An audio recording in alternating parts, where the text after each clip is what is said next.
Bonjour et bienvenue dans ce Digital JT Agora News Expérience Client. Parlons innovation pour commencer et un chiffre à mettre en avant, 7%, telle serait la hausse des investissements dédiés à l'expérience client selon IDC, groupe mondial de conseil et d'études sur les marchés des technologies et de l'information.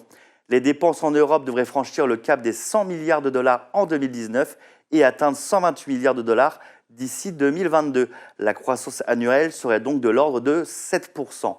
Question secteur, la banque, le commerce de détail et la fabrication investissent le plus dans la gestion de l'expérience client. Concernant maintenant le type d'investissement, les choix se tournent vers des solutions de type agent conversationnel ou objet connecté de type IoT. Innovation toujours maintenant avec Salesforce, le spécialiste du CRM. Salesforce présente une plateforme low-code blockchain pour la relation client.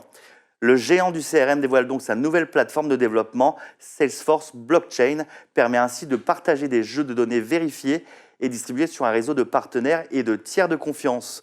L'utilisation présente 3 points forts. Le premier, permettre à chacun de créer des réseaux, des applications et des contrats intelligents. Le deuxième, donner la possibilité d'automatiser les données.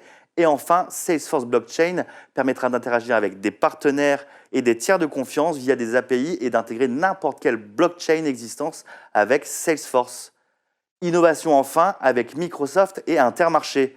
Microsoft et Intermarché viennent donc d'annoncer à la mi-juillet la signature d'un partenariat stratégique. Ce dernier vise la création d'une data factory. Le but, fournir de nouveaux services cloud pour traiter les données amont et aval des points de vente pour pouvoir amener plus de prédictabilité dans la gestion des flux et apporter enfin de la traçabilité au client final. Abordons maintenant l'international avec Auchan qui vient d'ouvrir son 3e live store au Luxembourg. Il s'agit de la 3e ouverture pour ce nouveau concept d'hypermarché. Pour 15 millions d'euros investis dans l'aménagement des 12 000 m², le live store luxembourgeois propose un concept ouvert d'hypermarché connecté à sa zone de vie. Pour rappel, le parcours client a entièrement été repensé. De nouvelles technologies voient le jour, comme des technologies de type Scan and Go pour réaliser un paiement par smartphone. L'agencement et la mise en scène ont complètement été revus avec la disparition des lignes de caisse et des allées centrales jugées trop imposantes.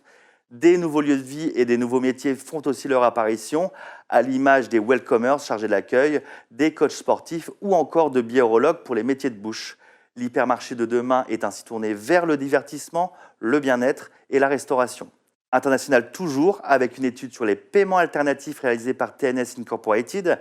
Aux États-Unis, au Royaume-Uni et en Australie, les paiements alternatifs sont en odeur de sainteté. Cependant, la sécurité reste la préoccupation majeure. Ce sont les 2 enseignements à tirer de cette étude commandée par TNS Incorporated.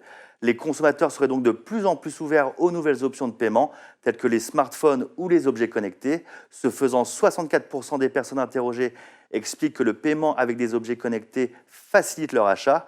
Mais question sécurité, un peu moins des 2 tiers, 65%, déclarent que les préoccupations liées à la sécurité demeurent un véritable frein pour effectuer un paiement. TNS estime cependant que le marché des paiements par la voix sera de l'ordre de 2 milliards d'utilisateurs d'ici 2023, ce qui laisse encore quelques années pour travailler sur les aspects sécurité. Parlons maintenant de l'actu stratégie avec Center Parcs qui repositionne son offre autour de la famille et des services. La marque de tourisme initie un grand plan de transformation.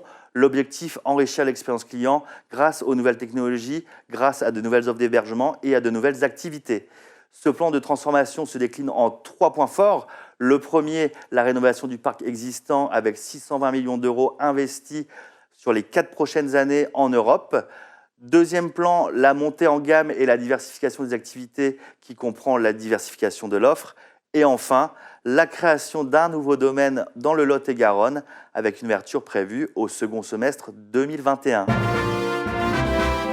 Formation maintenant avec un nouveau MOOC sur le thème de l'expérience client sorti ce 5 juin. Cabinet spécialisé dans l'expérience client, Extens Consulting et Learning Tribes dédiés à la formation en entreprise ont annoncé l'ouverture ce 5 juin du MOOC « Réussir l'accueil et le service en France ». Promouvoir l'esprit de service en France, telle est l'ambition de cette formation en ligne gratuite et accessible à tous les professionnels de la relation client, tous secteurs confondus. Les contenus sont enrichis par l'expérience transsectorielle d'acteurs tels que la Fédération française de tennis, Air France, le Comité régional du tourisme Paris-Île-de-France, BPCE, GRDF, le Comité national olympique et sportif français, ainsi que des contributeurs académiques. Une formation assez complète, vous comprendrez. Pour terminer l'événement, à ne pas manquer, le 7 octobre au Théâtre de Paris aura lieu la prochaine cérémonie des Palmes de la relation client. Pour rappel, l'événement est organisé par Relations Clients Mag et la FRC. Il met à l'honneur ainsi les organisations les plus innovantes en matière de stratégie relations clients.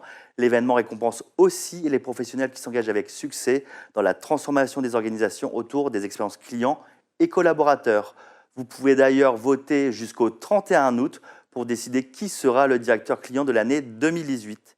C'est la fin de ce JT Agora News Expérience Client. Je vous dis à très bientôt. Ciao!